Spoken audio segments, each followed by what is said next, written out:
بسم اللہ الرحمن الرحیم۔ ناظرین محترم، بحمد اللہ تعالی ہماری سلسلہ وار گفتگو الہی نظام کا دستوری تسلسل اور ولایت و امامت مولا کائنات علیہ السلام، نظام خلافت اور نظام ولایت اور امامت کے حوالے سے جاری و ساری ہے۔ ہم نے گزشتہ دو اقساط کے اندر اس بات کی نشاندہی کی تھی کہ جو لوگ اس وقت عالم اسلام کی آفاقی عظمت کے بارے میں اور عالم اسلام کا اس وقت جو فرد اس وقت پورے عالم کفر کے سامنے سیسا پلائی دیوار بن کر کھڑا ہے اور کردار دے رہا ہے، اس حوالے سے ہمارے بعض یہودیوں کے حاشیہ نشین علماء جو ہیں انہوں کے فتوے منظر عام پر آئے کہ جناب اللہ یہ غلط ہو رہا ہے، فلاں ہو رہا ہے، یہ امریکی اڈوں پر بمباری کیوں ہو رہی ہے۔ تو اس پر میں نے کوئی ہلکی پھلکی بات کی ہے۔ گزارش یہ ہے کہ میں نے کئی مرتبہ اس پر وضاحت دے دی ہے کہ اسلام کی آفاقی عظمت کے خلاف مورچہ مسجد بھی ہو تو جلا دینا ضروری ہے۔ مسجد کو جلا دینا، مسجد دوبارہ بن جائے گی۔ دوسری بات یہ ہے کہ کعبۃ اللہ کے غلاف کے نیچے بھی اسلام دشمن چھپ جائے تو وہ قابل معافی نہیں ہے۔ یہ بات ذہن نشین رہے، اور اس کے ہزاروں حوالے موجود ہیں ہماری تاریخ کے اندر۔ لیکن یہ جو علماء اس بارے میں اپنا خیال رکھتے ہیں، جس طرح شام الہی صاحب یا دیگر علماء کچھ اس طرح کی باتیں کر رہے ہیں، تو وہ ان کی ذاتی باتیں ہیں، اور ان کے پاس نہ تو دلیل ہے اور نہ ہی اخلاقی ہمت ہے کہ وہ سامنا کر کے کوئی بات کر پائیں۔ اس وقت پورا عالم کفر اکٹھا ہو چکا ہے اسلام کے خاتمے کے لیے، اور خود ملعون ٹرمپ جو ہے وہ کہہ چکا ہے کہ یہ صلیبی جنگ ہے، مذہبی جنگ ہے۔ تو جب وہ اس ٹائٹل پر لڑ رہے ہیں تو اسلام کی حمیت کے لیے لڑنے والا جو ہے، قیادت کرنے والا جو ہے، جو آگے بڑھنے والا جو ہے، اس کو کوئی حق نہیں، حق دفاع بھی نہیں ہے۔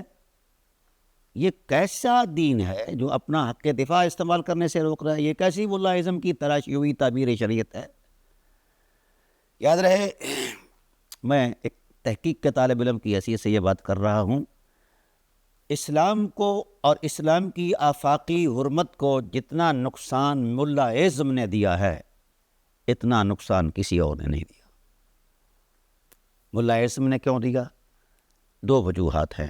ایک تو یہ یہود کے اعلی کار تھے، رہیں اور رہیں گے، اور دوسرا یہ کہ ان کے ذاتی مفادات ہیں۔ یہود ان پر اندھا پیسہ خرچ کرتے ہیں، اور اگر میں گنوانا شروع کر دوں تو اربوں کھربوں کی مالیت کے یہ لوگ مالک بنے ہوئے ہیں، اور اسی بنیاد پر بنے ہوئے ہیں کہ یہ وفادار ہیں کس کے؟ یہود کے، کفر کے، اور غدار ہیں یہ اسلام کے۔ ماسک چونکہ انہوں نے اسلامی پہنا ہوا ہے، اس کے علاوہ ان کی ذاتی کوئی حیثیت نہیں۔ لیکن بحمد اللہ تعالی عوام خواہ تشیع سے تعلق رکھتی ہے، خواہ تسنن سے تعلق رکھتی ہے، اب عوام نے، امت نے ان کو مسترد کر دیا ہے، سوائے چند لوگوں کے، ان کی حیثیت ہی کوئی نہیں ہے۔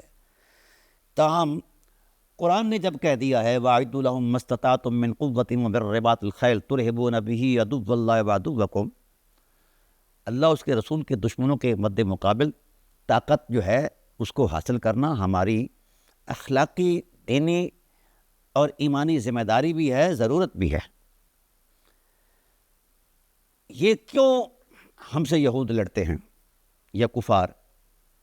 کیونکہ یہ طبعاً ذہنی عیاش ہیں، اخلاقی بنیادوں پر یہ انسانیت سے بھی دور ہیں، اور انہوں نے یہ ساری دنیا کی معیشت پر قبضہ کیا ہوا ہے، اور یہ چاہتے ہیں کہ ہمیشہ انسان جو ہیں، مسلمان جو ہیں، یہ امت جو ہے یہ ہماری بات گزار رہے اور ہم وقت کے فرعون بنے رہیں۔ لیکن اللہ تعالیٰ کے اپنے معاملات ہیں۔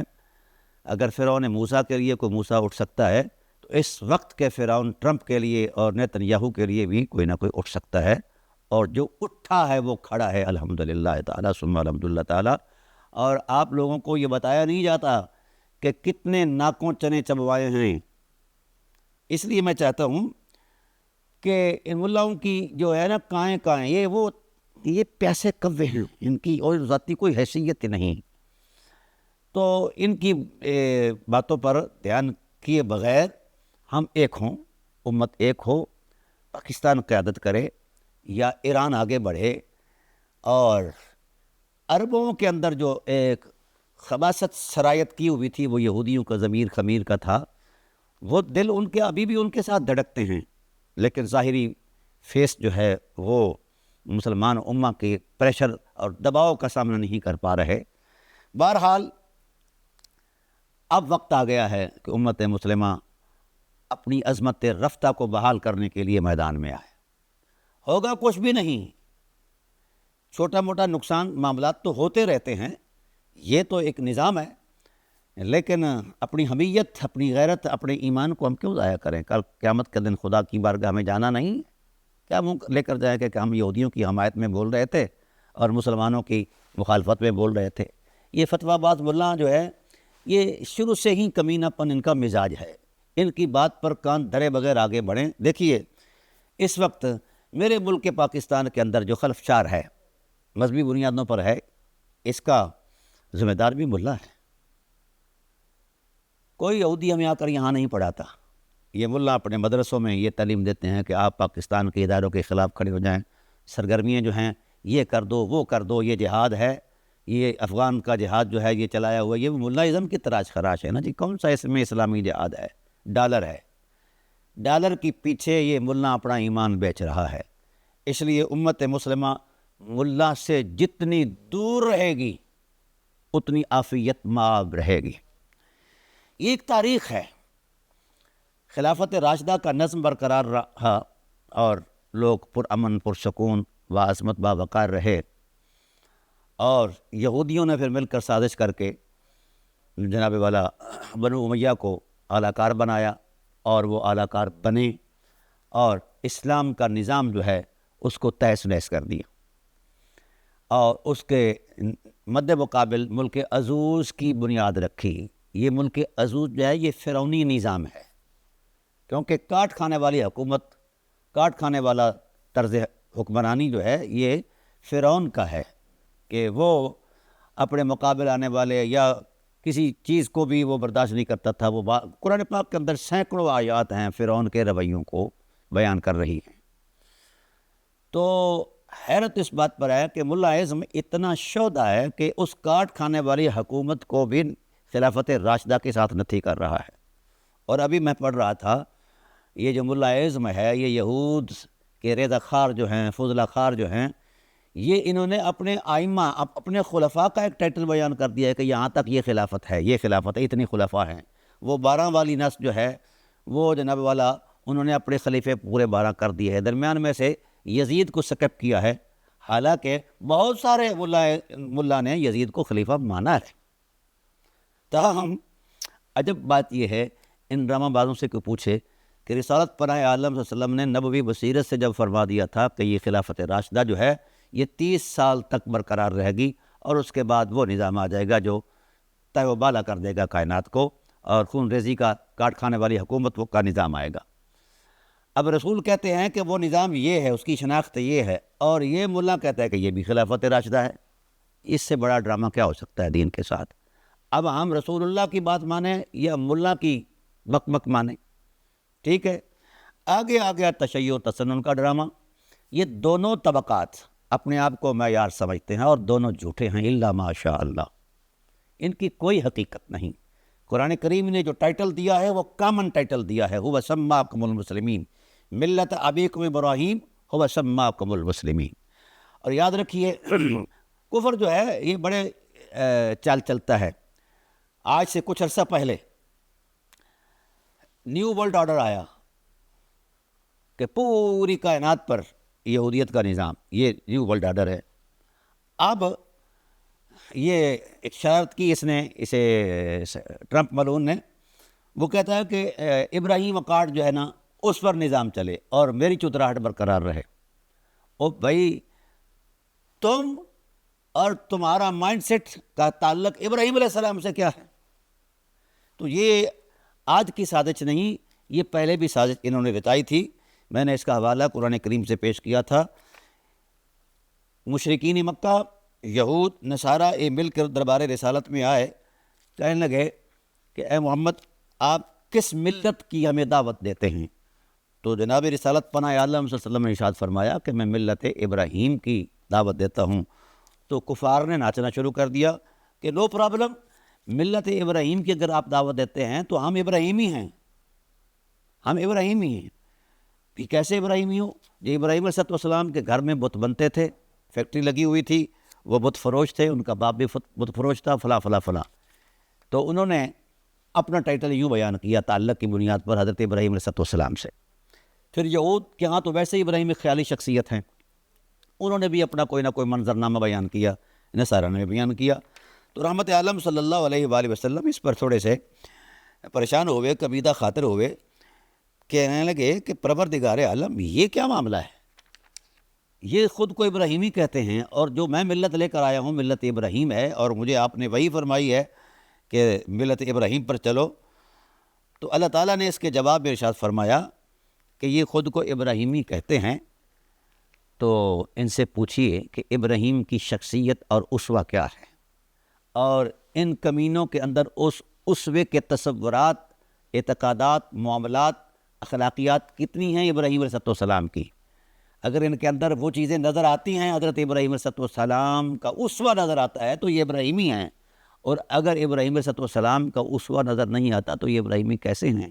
یہ جو مشرکین کہتے ہیں کہ ابراہیم علیہ السلام جو ہیں وہ بت پرست تھے، تو قرآن کریم نے گواہی دی 144 آیات کے اندر، لَأَقِيدَنَّ أَصْنَامَكُمْ أَن تُوَلُّوا بَعْضَ، یعنی ابراہیم تو بت شکن تھے، بت پرست کیسے تھے؟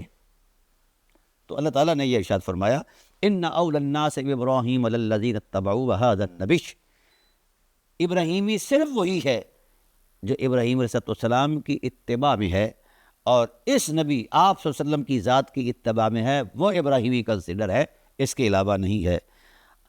وَالَّذِينَ آمَنُوا، اور وہ لوگ جو ایمان لے آئے، وَاللَّهُ وَلِيُّ الْمُؤْمِنِينَ، اللہ تعالیٰ مددگار ہے صاحبان ایمان کا۔ تو یہ ابراہیم علیہ السلام جد الانبیاء ہیں، اخلاق کریمہ کی معراج پر ہیں، اور الوہیت کی حرمت میں ان کا جو کردار ہے، انہوں نے تو کلاڑا اٹھا کر جناب والا بتوں کو ریزہ ریزہ کیا ہے، اور یہ بت پرست کہتے ہیں کہ ہم ابراہیمی ہیں، تو یہ جھوٹے ہیں۔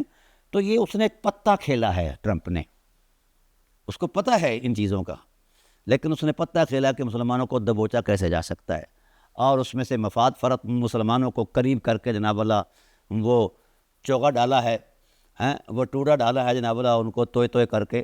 تو مسلمان وہ پوچھ لیا لاتا چلا جاتا ہے، جو مفاد پرست ہے، جو دین والا ہے، وہ اپنے ایمان کی غیرت کا کبھی سودا نہیں کرے گا۔ تو بہرحال اللہ تعالیٰ نے یہ ارشاد فرمایا کہ یہ جھوٹے ہیں، ان کا ابراہیم علیہ السلام سے کوئی تعلق نہیں ہے، ابراہیمی وہی ہے جو آپ کی غلامی میں آتا ہے۔ تو کیا اس وقت یہ یہود اور نصارہ جو ہیں یہ اس بات کو پسند کرتے ہیں، یہ ٹرمپ وغیرہ پسند کرتے ہیں کہ ہم رسول اللہ صلی اللہ علیہ وسلم کا کلمہ پڑھیں اور غلامی میں ہیں؟ ایسا کبھی نہیں ہو سکتا۔ تو یہ ایک ٹرک ہے، ایک سازش ہے، ڈرامہ بازی ہے، مسلمانوں کو پاگل بنانا ہے۔ تو بہرحال الحمدللہ امت مسلمہ بیدار ہو چکی ہے، اب حق اور باطل کا فیصلہ ہو کر رہے گا اللہ تعالیٰ کے فضل و احسان سے، اور قرآن کا فیصلہ ہے وَجَاءَ الْحَقُّ وَزَهَقَ الْبَاطِلُ إِنَّ الْبَاطِلَ كَانَ زَهُوقًا، باطل نے بھاگنا ہے، اب وہ بھاگ رہا ہے۔ بتایا نہیں جا رہا کہ اسرائیل نہتہ ہو چکا ہے، اس کی فوجیں مر چکی ہیں، اب وہ مزاحمت کے قابل بھی نہیں رہا، یہ نہیں بتایا جا رہا، اور یہ آیا ہوا ہے، اور اللہ کے فضل و احسان سے بہت جلد اللہ تعالیٰ کے فضل و احسان سے یہ خیبر خاسر ہوگا اور ٹوٹ جائے گا یہ اس کا سارا فرعونیت کا دور۔ ایک اوپر بھی کائنات ہے، ذات ہے، جس کے دست قدرت میں ہر شے ہے، صرف قرآن کہتا ہے وَلَا تَهِنُوا وَلَا تَحْزَنُوا وَأَنْتُمُ الْأَعْلَوْنَ إِن كُنتُم مُؤْمِنِينَ، نہ خوف زدہ ہو نہ ڈرنا ہے، بس ایمان کی عظمت میں، ایمان کی روشنی میں آگے بڑھو، تم ہی غالب ہو۔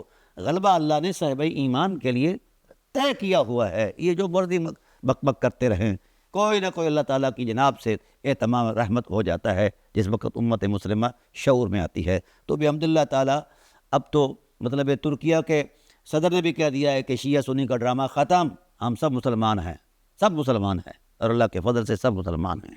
تو آئیے اسلام کے آفاقی معاملے میں ہم کردار دیں۔ جو ملا کی کائیں کائیں ہیں اس کو اس طرح مسترد کر دو کہ جس طرح ہم کوئی حرام شے کو مسترد کر کے پھینک لیتے ہیں کہ اس کے قریب ہی نہیں جانا۔ بس اتنی بات میں عرض کرنا چاہتا ہوں۔ یہ کیا عجب بات ہے کہ ہمیں ڈائریکشن دے رہا ہے یہودی ٹرمپ، اور شاید ہو سکتا ہے آپ کے علم میں ہو کہ اوباما نے بھی یہ بات کہی تھی کہ میں کعبۃ اللہ کو گراؤں گا۔ ان کا تو یہ مشن ہے کہ جو ہمارا مرکز ایمان ہے، مرکز وحدت ہے، مرکز محبت ہے، اس کو تہس نہس کیا جائے۔ اور نیتن یاہو جو خناس ہے یہ بھی چاہتا ہے کہ گریٹر اسرائیل ہو جائے، فلاں فلاں، یہ چیزیں ہر ایک کے سامنے ہیں۔ بس ہمیں میدان موجود ہے، کردار دینے کی ضرورت ہے۔ آگے بڑھو، آگے بڑھو۔ اور یہ جو فتویٰ باز ملا ہیں ان کو تھوک دو، یہ اسی کے لائق ہیں۔ اور عجب بات ہے کہ ہمیں امریکہ کہے کہ قرآن کریم سے جو آیتیں میں چاہوں وہ نکال دو، اور ایسا ہوا۔ ہم جلدی بھول جاتے ہیں اپنے معاملات کو۔ جتنی بھی آیات طیبات جو حمیت، غیرت اسلام اور جہاد پر مبنی تھی، اس نے کہا کہ یہ نکال دو، باقی قرآن ٹھیک ہے۔ یہ باقی ہے کیا؟ اس کے علاوہ، حمیت دین کے علاوہ آیات میں ہے کیا؟ تسبیح خوانی پر چند آیات ہیں، وہ بھی ایمان کے مضبوطی کے لیے ہیں، ورنہ سارا قرآن جہاد اور حمیت اور عظیم عظمت کے لیے نازل ہوا ہے۔ کوئی آیات کا اندازہ تو لو۔ تو بھائی یہی چیز ہے۔ اور ہمارے مولوی جو ہیں یہ بھی، ابھی میں آپ کو ایک بتاتا ہوں، عرض کرتا ہوں کہ ہمارے مکاتب فکر کے اندر ایک بحث چل رہی ہے۔ جب ایک طے شدہ ایک حقیقت ہے اور علماء اہل سنت کے محققین علماء جو ہیں سینکڑوں سال سے اس بات پر اپنی تحقیقیں دے رہے ہیں، اور مسلمہ ثبوتوں کے ساتھ دے رہے ہیں، مستند روایات کے ساتھ دے رہے ہیں، اور احادیث طیبہ کی صحیح الاسناد احادیث سے وہ حقیقتیں پیش کر رہے ہیں کہ بنو امیہ نے رخنا ڈالا ہے اسلام کے اندر، اور حضور صلی اللہ علیہ وسلم نے نشاندہی کر دی تھی کہ میرے دین کے اندر سوراخ کرنے والا ہی۔ اچھا، تو جب یہ رسالت پناہ عالم صلی اللہ علیہ وسلم کی نبوی بصیرت نے بھی یہ نشاندہی کر دی، اور اصحاب رسول اللہ رضوان نے بھی بنو امیہ کی جارحیت کی نشاندہی کر دی، اور جناب والا تابعین نے بھی، اتباع تابعین نے بھی، ائمہ مجتہدین نے بھی، اور تمام مکاتب، یہ اس وقت کے جو مخلص علماء تھے، سب نے نشاندہی کر دی۔ اور اس سند کے ساتھ، رسول عالم سے وہ سند شروع ہوتی ہے، صحابہ، تابعین، اتباع تابعین، آگے چلتے چلتے، اور ان کی ثقافت پر بھی طلب دلائل موجود ہیں۔ اب اتنی بڑی مضبوط اور مربوط چیز جو آئی ہے بنو امیہ کے ظالمانہ رویوں کی بنیاد پر، اب ہمارا آج کا ملا جو ہے، خاص کر بریلوی، کہتا ہے کہ ان چیزوں کو بیان نہ کرو۔ بھائی یہ بیان کرنا اگر جرم ہے تو پھر یہ جرم محدثین نے کیا ہے، مفسرین نے کیا ہے۔ یہ شجرہ خبیثہ اور شجرہ طیبہ کی ونڈ جو ہے، یہ اپنے مفسرین اہل سنت نے کی ہے۔ تشیع کو چھوڑو یار، شیعہ ہو سکتا ہے طرفدار ہو، لیکن سنی جو غیر جانبدار ہے اس کی بات تو مولویوں مانو۔ اور تم تو رسول اللہ کی بات سے بھاگ گیا۔ آج تک تم نے حدیث عمار کو نہیں مانا، دل سے تسلیم نہیں کیا۔ اب اگر آپ قرآنی وہ آیات جہاں جہاں فرعون کے مظالم کا تذکرہ موجود ہے، جس انداز میں نے تقریباً 32 یا 33 آیات جو ہیں وہ منتخب کی ہیں، وہ انشاءاللہ اس کو سلسلہ وار میں گفتگو کروں گا، جہاں صرف اللہ نے فرعون کے رویوں کو بیان کیا ہے، ظالمانہ رویوں کو، اور اس پر مواخذہ ہے، تو اس رویوں سے بھی 10 قدم آگے بنو امیہ کھڑے ہیں ظلم کی بنیاد پر۔ اگر یذبحون ابناءکم ویستحیون نساءکم، وہ مردوں کو قتل کرتے تھے اور عورتوں کو چھوڑ دیتے تھے، تو یہی کام بنو امیہ کے دور میں ہوا ہے۔ صحابہ قتل کیے گئے، اور ان کی عورتوں کو جناب والا مسلمان عورتوں کو قید کر کے ان کی منڈی لگائی گئی، ان کی خرید فروخت کی گئی۔ تو جتنے رویے آپ کو قرآن کی تاریخ بیان کرے گی وہی رویے، بلکہ اس سے بھی زیادہ ظالمانہ رویے جو ہیں یہ آپ کو بنو امیہ کے اندر آئیں گے۔ اب ہم ان حقیقتوں کا انکار کیسے کریں؟ جو محدثین اہل سنت نے بیان کی، صحیح بخاری سے لے کر جامع ترمذی تک آ جاؤ، سیاستہ، اس کے علاوہ جتنی مسانید کی کتب ہیں، مسند امام اعظم سے لے کر مسند احمد بن حنبل تک اور مسند ابی یعلا تک اور مسند الفردوس تک، جتنے بھی مسانید ہیں یہ صرف ہے کتب احادیث کی. اس کے اندر بھی وہ رویے وہ ساری چیزیں بیان کی ہیں اور صحیح سند کے ساتھ بیان کی ہیں. پھر معاجیم ہیں، یہ بھی ایک صنف ہے احادیث کے کتب کی، معاجیم کے اندر بھی یہ موجود ہیں. جتنی بھی کتب احادیث ہیں ان کتب احادیث کے اندر یہ حقیقتیں موجود ہیں اور عینی مشاہدات کی بنیاد پر موجود ہیں، اور اصحاب رسول اللہ رضوان ان حقیقتوں کے عینی گواہ ہیں، بلکہ ان سے وہ نبرد آزما رہے ہیں. ان حقیقتوں کو جی یہ بیان نہ کرو تو پھر بیان کیا کریں؟ ٹرمپ کی عظمت کو بیان کریں، نیتن یاہو کی فضیلت بیان کریں، یہ مولویوں کو قبول ہے، لیکن اصحاب رسول اللہ رضوان کی حرمت بیان کرنا ان کو قابل قبول نہیں ہے. تو مجھے یہ بتایا جائے کہ کیا اچھا ایک طرف تو کہتے ہو کہ صحابی کے خلاف کوئی ادنی سی بات بھی گستاخی ہے، اب ٹھیک ہے ہم بھی کہتے ہیں، لیکن مجھے یہ بتایا جائے کہ صحابہ پر جھوٹ کا الزام لگانا کیسا ہے؟ کیا تمام 1,44,000 صحابہ جھوٹے ہیں؟ یہ مولوی سچے ہیں جن کے سامنے یہ مظالم ہوئے؟ حضرت عبداللہ بن جابر بن عبداللہ رضی اللہ تعالیٰ عنہ سے لے کر اوپر تک چلے جائیے، تمام صحابہ نے اس بات کو بیان کیا ہے. اب ایسا کرو، میں بریلوی مولویوں سے کہتا ہوں کہ آپ ہر عالم دین سے رجوع کرواتے پھرتے ہیں کہ رجوع کرو جی آپ نے فلاں کہاں بات کی ہے. بھئی اگر اس عالم نے ذاتی بنیادوں پر بات کی ہے تو پھر رجوع بنتا ہے، اور اگر آپ کی کتاب و حدیث کی کتابوں میں یہ حقیقت موجود ہے تو پھر رجوع کس بات کا؟ سمجھ آگی نا؟ تو ہمارے پاس آؤ نا، ہم سے رجوع لو نا. کیسے رجوع کیے جاتے ہیں ہم آپ کو بتائیں گے کہ رجوع کیا ہوتا ہے، حقائق کیا ہوتے ہیں. اور ایک یہ ڈرامے باز ہے نا، یہ مولوی ہو اور ڈرامے باز نہ ہو یہ نہیں ہو سکتا. کہتے ہیں کہ یہ تاریخی باتیں ہم نہیں مانتے. ٹھیک ہے جی، تاریخ نہیں مانتے، حدیث تو مانتے ہیں، حدیث تو مانتے ہیں نا جی. اب جب احادیث صحیح الاسناد احادیث اس بات کی گواہی دے رہی ہیں، کئی صحابہ ان مظالم کے گواہ ہیں، عشرہ مبشرہ کے لوگوں میں سے لوگ گواہ ہیں، تو بھائی بولیے اب اس حدیث کو ہم کیا کریں؟ ہاں ایسا کرو، یہ حدیثیں ٹرمپ کے کہنے پر، نیتن یاہو کے کہنے پر یہ حدیثیں ذخیرہ حدیث سے نکال دو، ہم خاموش رہ جائیں گے. ہمارا تو کوئی ذاتی ایسا معاملہ نہیں ہے کسی کے ساتھ. ہم تو وہ حقائق جو قرآن کے سینے میں ہیں، جو مصطفیٰ کی زبان نے بیان فرمائے ہیں، جو سچے اصحاب رسول اللہ رضوان نے بیان فرمائے، ہم تو وہ پیش کر رہے ہیں. سند کی ذمہ داری ہماری ہے، صحت کی دلیل ہماری ہے، ہم بھی بیان کریں گے، لیکن آئے تو صحیح میدان کے اندر. کس طرح تم چھپا سکتے ہو اس حق کو؟ اس طرح تو پھر اچھا عجب بات یہ ہے کہ یہ ڈرامہ کہ ہم تاریخ نہیں مانتے. حدیث کی صحت کے لیے تاریخ ایک قوت ہے، تاریخ کے بغیر حدیث چل ہی نہیں سکتی. اس کی وجہ امام ابو حنیفہ علیہ الرحمہ نے یہ اصول درایت دیا ہے امت کو کہ ہر روایت کی سند میں جو جوڑ توڑ ہے اسناد کے اعتبار سے، روات کے اعتبار سے، اس جوڑ توڑ پر بلینڈلی فیت نہیں کرنا، یہ غور کرنا ہے کہ یہ حدیث صحت کے اعتبار سے کس بنیاد پر ہے. راوی کا مروی عنہ سے ملاقات موجود ہے، معاصرت ہم زمانہ ہونا موجود ہے، یا افادہ استفادہ موجود ہے، ملاقات موجود ہے، کس کس زمانے. اس لیے 16 لاکھ راویان حدیث کا بایو ڈیٹا جمع کیا ہے ہمارے رجال کے لوگوں نے. اور یہاں بھی یہ بات عرض کرتا جاؤں، اصل میں مولوی کو تاریخ جو تکلیف ہے وہ اہل بیت کی حرمت سے ہے اور شروع سے ہے. یہ ہے اموی دین کا اصل ٹائٹل.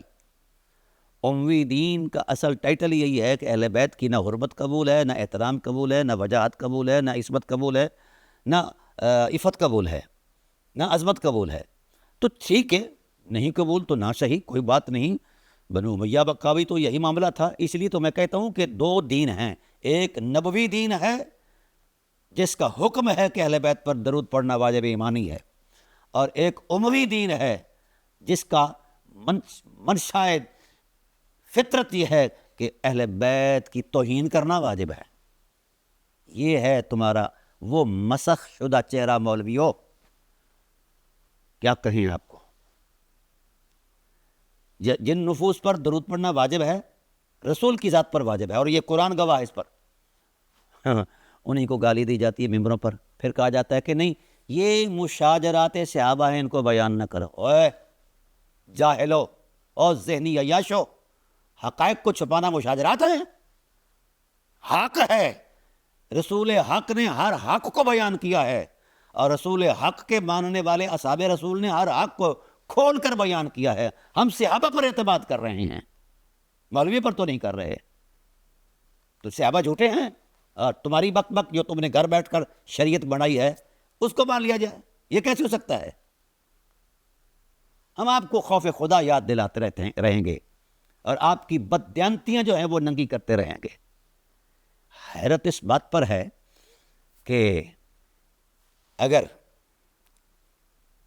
فتح مکہ کے بعد طلقاء اس سازش کے ساتھ میدان کارزار میں آئے حنین میں کہ بنو حوازن جو ہیں یہ بڑے تیر انداز ہیں، بڑے جنگجو ہیں، یہ مسلمانوں کا قیمہ بنا دیں گے اور سمندر میں پھینک دیں گے ینبوع البحر کے اندر، لہذا چلو مال لوٹ کر آتے ہیں.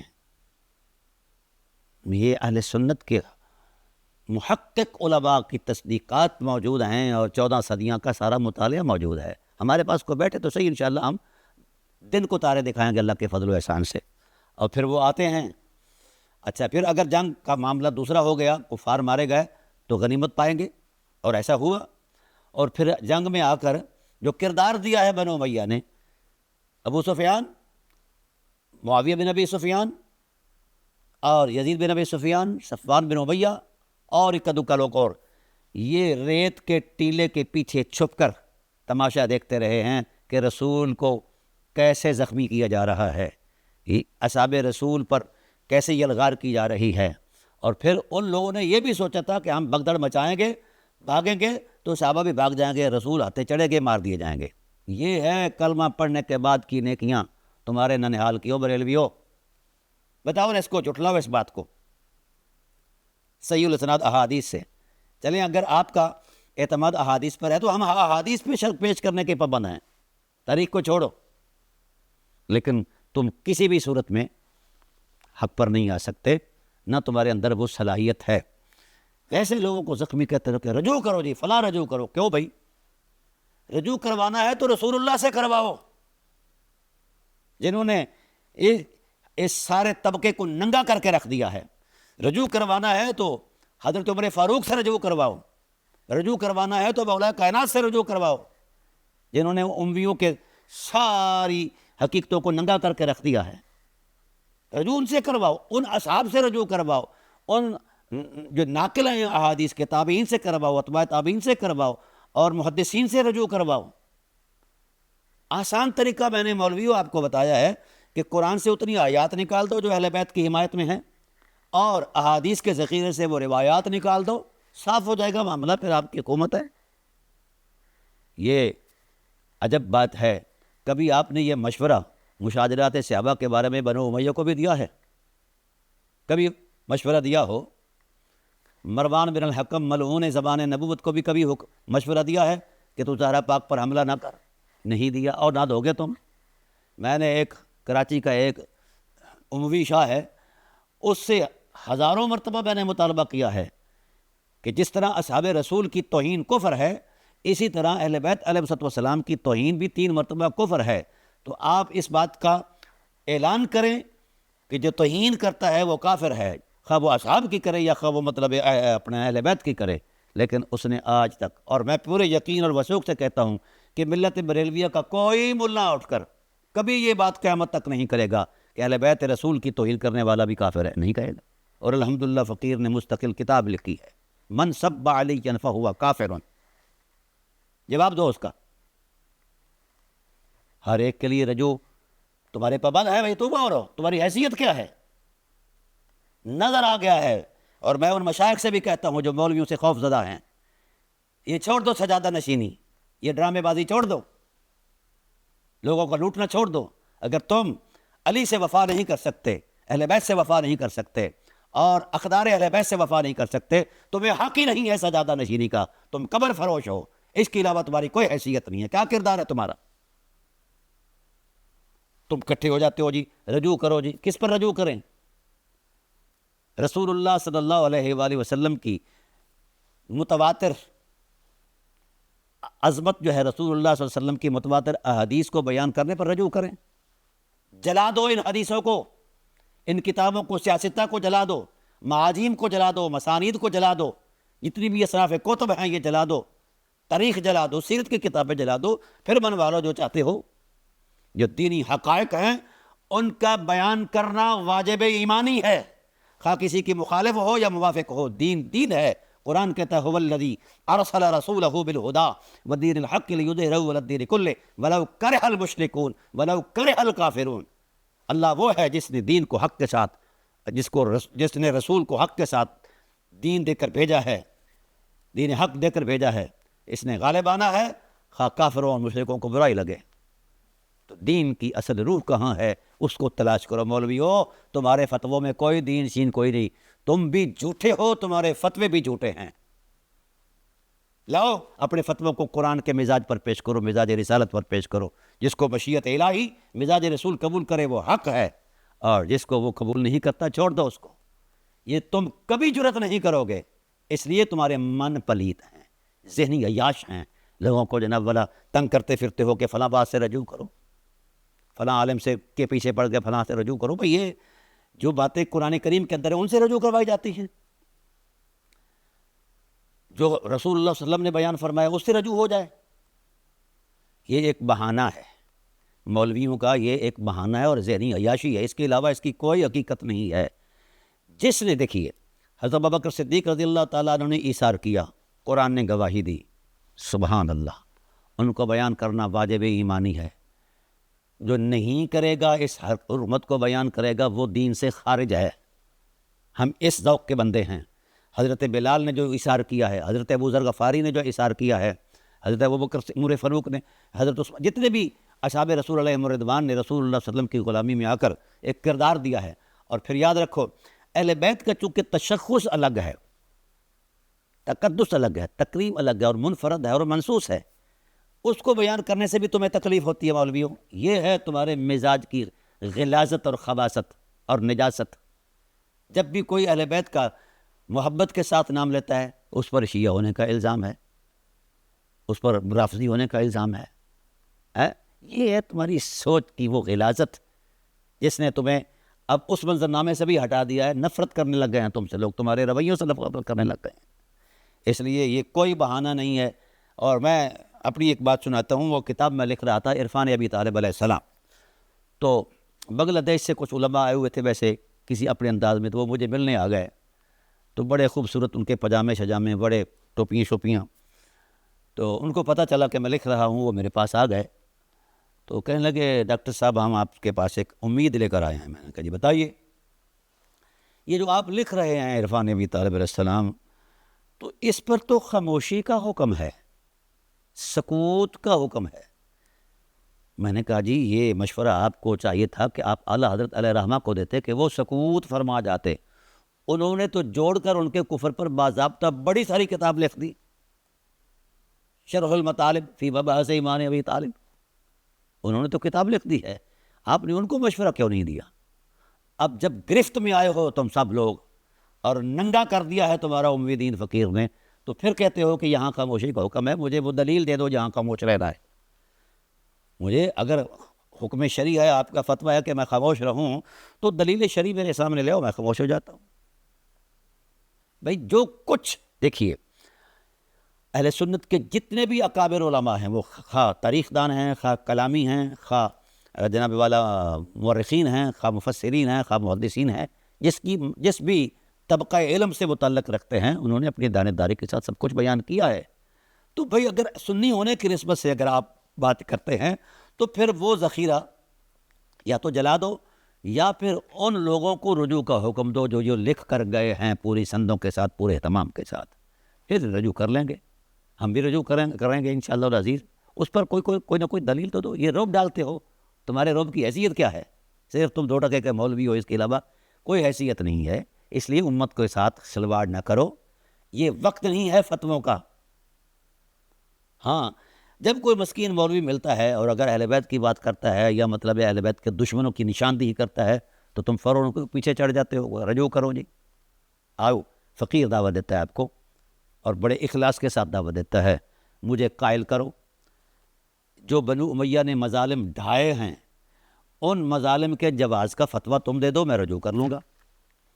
شرم آنی چاہیے تمہیں اس بات پر کہ اگر یزید ملعون جو ہے وہ 70-72 لوگ قتل کرے تو آپ بھی اس سے نالاں ہو، لیکن یزید کے باپ نے 72,000 تو صفین میں قتل کیے، اس میں 20,000 اصحاب رسول ہیں۔ اصحاب رسول کی بارے میں سخت لفظ کہنے سے آپ کا مزاج بھی بگڑ جاتا ہے، شریعت بھی بگڑ جاتی ہے، ہاں بگڑنی چاہیے، لیکن کبھی اس پر بھی غیرت آئی ہے کہ جنہوں نے اہل بیت کی حرمت کو پامال کیا ہے اس پر بھی کبھی تم کبھی نہیں یہ کام کرو گے۔ میں پورے وثوق سے کہہ رہا ہوں اور کئی سال سے میں یہ مطالبہ کر رہا ہوں ملت بریلویہ سے کہ اتنا لفظ کہہ دو، نام نہ بھی لو، اتنا لفظ کہہ دو جس نے بھی اہل بیت رسول کو ستایا ہے، گالی دی ہے اور پریشان کیا ہے ان کے حق کے ساتھ، ان کو پریشان کیا ہے، تو آپ کہہ دو کہ وہ کافر ہے۔ آپ کبھی نہیں کہیں گے، کیوں کہ تم اموی دین والے ہو، نبوی دین تمہارے قریب سے بھی نہیں گزرا، تو نازل جو ہوا ہے وہ نبوی دین نازل ہوا ہے، اموی دین نازل نہیں ہوا۔ اس لیے میں جو احباب علماء جو یہ رجوع کا کہہ پا رہے ہیں، مجھے بڑا افسوس ہوا کہ مولانا خان محمد قادری صاحب ایک بڑے مدبر عالم دین ہیں اور بڑے میٹھے مقرر ہیں، ان کو نرغے میں لے کر جناب جی رجوع کرو جی، کس پر رجوع کریں؟ ابو سفیان جو ہے وہ ٹھڈے مارتا ہے حضرت امیر حمزہ کی قبر کو، اس پر رجوع کریں یہ بیان کرنے پر؟ معاویہ خود بھی اہل بیت کو گالیاں نکالتا تھا اور لوگوں کو بھی نکلواتا تھا، لوگوں سے بھی۔ یہ صحیح الاسناد احادیث سے میری کتاب آپ پڑھیں گے تو ہوش آ جائے گی۔ اب کبھی کسی مولوی نے بنو امیہ کو رجوع کا نہ مشورہ دیا ہے، کیونکہ دیکھیے رسالت پناہ عالم صلی اللہ علیہ وسلم نے فیصلہ فرمایا تھا، من سب علی فقط سبانی، جس نے علی کو گالی دی اس نے نبی کو گالی دی ہے، اور جو نبی کو گالی دیتا ہے وہ بالاتفاق کافر ہے۔ اور عجب بات ہے، ایک طرف تو تمہارا حساس عشق جو ہے یہ کہتا ہے کہ نالین کو نوائل کہنے والا، نالین کو نوائل کہنے والا واجب القتل ہے، جوتی کو جوتڑی کہنے والا، واہ سبحان اللہ، ہم اس کے قائل ہیں، لیکن حیا اس وقت نہیں آئی تمہیں کہ جس نے حسنین کو گالی دی ہے، توہین کی ہے، وہ بھی واجب القتل ہے یا وہ بھی کافر ہے؟ کیوں؟ تمہارے اندر پلیت ہیں، ذہنی عیاش ہو تم، یہ ہے تمہاری اصل حقیقت۔ حسنین کی ماں کو گالی دینا، اور پھر صرف وہ ماں ہی نہیں ہے، بضائے رسول بھی ہے، کیا یہ متعلقات نبوت نہیں؟ اعلیٰ حضرت علیہ الرحمہ نے جلی لفظوں سے یہ نہیں لکھا کہ یہ اجزائے وجود رسالت ہیں؟ جوتی جو ہے، نالین جو ہے، یہ وجود رسالت کا جز نہیں، وقتی ضرورت ہے، پہن لی نہیں پہنی نہیں پہنی، اور زہرہ بضائے رسول ہے، اور حسنین خوشبو رسول ہیں، علی نفس رسول ہے، ان کی بابت جو کچھ کیا گیا ہے یا کہا گیا ہے اس پر تمہاری فقہ ختم ہو جاتی ہے۔ بے شرموں، کچھ تے غیرت کر جاؤ یار، کیوں مخلوق خدا کو تنگ کرتے ہو؟ میں آئندہ کہوں گا علماء سے کہ آپ حق بیان کریں، توہین ہمارا نہ شعار ہے، نہ ذوق ہے، نہ تحقیق توہین کو مانتی ہے، جو حقائق ہیں اس کو بیان کرنا ہماری ذمہ داری ہے، اور وہ کھل کر بیان کریں، کوئی رجوع شجوع نہیں۔ جہاں کہیں کوئی آپ کو رجوع کریے پریشان کرے تو فقیر کو بلائیں، میں اسے پوچھوں گا کہ رجوع کس بات کا ہو رہا ہے۔ ادھر تمہیں گستاخی نظر آتی ہے، اہل بیت کی گستاخی نظر نہیں آتی، ڈوب سے مر جاؤ، ڈوب کر مر جاؤ۔ معاویہ کے مظالم کو کوئی بیان کرے تو وہ جہنم کا کتا، اور خود معاویہ رسول کو گالی دیں بالواسطہ تو وہ مجتہد۔ الحمدللہ ہم نے وہ تمہارا جعلی اجتہاد بھی ننگا کر دیا ہے کہ اجتہاد ہوتا کیا ہے۔ اور ظالموں، اجتہاد مصلحت عامہ کو دیکھ کر کیا جاتا ہے، اور یہ ایک اصولی بات عرض کرتا جاؤں، اجتہاد کب جائز ہے؟ جب نصوص موجود نہ ہوں۔ نہ نصوص قرآن میں کوئی مسئلہ موجود ہو، نہ نصوص اور پھر حرج میں مبتلا ہو رہی ہو امت دفع حرج کی بنیاد پر. تو اجتہاد تو ہوتا ہے امت کو سہولت مہیا کرنے کے لیے. یہ کیسی سہولت ہے جس نے 1,10,000 روایت دیگر 1,14,000 مسلمان قتل کر دیے. یہ سہولت ہے، یہ اجتہاد ہے. ظالموں، تم قاتل ہو، یہی تمہاری حیثیت ہے. تمہاری یہ داڑیاں شاڑیاں، یہ تمہارے جبے کبے، یہ شیطانی جبے کبے ہیں. اس عمل کو اجتہاد کہتے ہو؟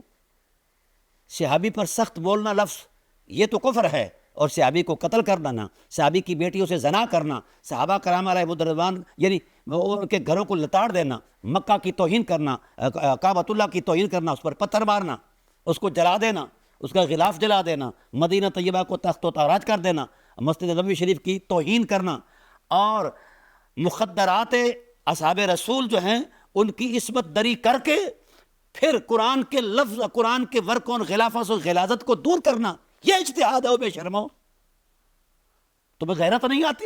تم مر نہیں گئے یہ بات کہتے ہوئے؟ ان باتوں کو تم اجتہاد کے درجے میں رکھ رہے ہو. بہت سارے مظالم ہیں. یہ جو ظلم اور بربریت کا دور گزرا ہے، یہ یہودیوں کے ایما پر گزرا ہے اور ان کی اشیرباد پر گزرا ہے. اس کو ننگا کرنا ہر غیرت مند عالم دین کا فرض ہے. ہر غیرت مند، ہاں جس کی غیرت مر گئی ہے وہ اس پر ہمارا گلہ ہی نہیں ہے. چونکہ اب وقت آ گیا ہے کہ ہم حق کو سامنے لے آئیں، خواہ وہ تشیع کے خلاف ہو، خواہ وہ تسنن کے خلاف ہو. یہ ٹریڈ کمپنیاں ہیں، ان کی کوئی حیثیت نہیں ہے. اب امت ہونے جا رہی ہے بحمد اللہ تعالیٰ، اور ملا کی تراش خراش سے امت نے جان چھڑا لی ہے. اب یہ صرف رخنہ اندازی کرتے ہیں، اور ہر صاحب حق کے لیے جناب والا ان کے الفاظ بڑے عجیب ہوتے ہیں.